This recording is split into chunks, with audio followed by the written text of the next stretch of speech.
The moment I knew the MVP was going to you is just from the past couple years, how your leadership has been growing towards the team and your teammates.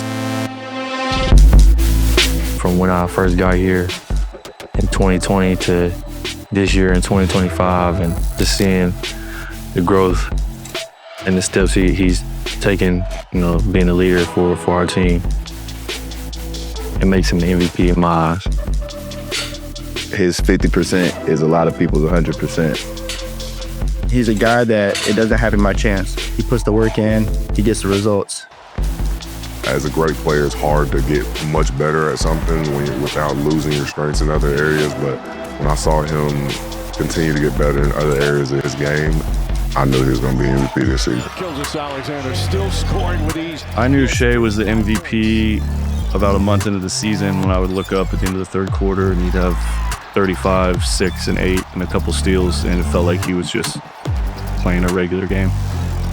I think throughout the year, there was a lot of games where he didn't even play the fourth. I knew Shai was the MVP when he had 50 for the fourth time and could have done it a few more times if he didn't have to sit the fourth quarter. At that point, I was like, yeah, there's no way he's not the MVP. Shai! I knew Shai was MVP when I first signed with OKC, and I got here in the first game against Dallas. Shai was just out there doing some things I haven't seen players do before, and just his shiftiness, athleticism, his decision-making, the way he can score the ball. I knew he was different.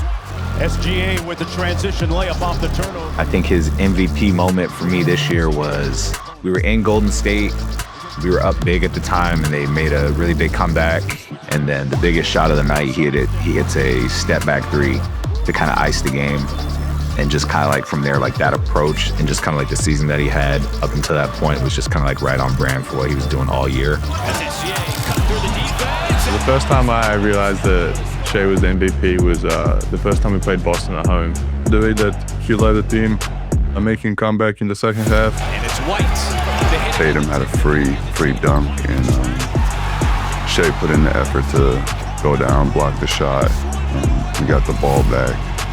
And then he threw me a lob. The energy that I felt from that moment and kind of his excitement and the raw emotion that he gave during that moment. Seeing how he was able to sacrifice for the team offensively and defensively was probably the moment I knew he was MVP. SGA survey. The moment I knew Shai was MVP was the Detroit Pistons game on the road. Detroit's known for being very physical. We had a couple guys down. Boost goes down. Really tough game. I got hurt in the game as well. Lou goes down. I think we had 7 or 8 players. He kind of just went into a flow state. He was making plays after play. Took over the game, and you hit some crazy shots. He just kind of just took the game and just knew what we needed in that moment. He just kind of willed our team to a win. There was no way we were losing that game. What a move by SGA! That was my MVP moment.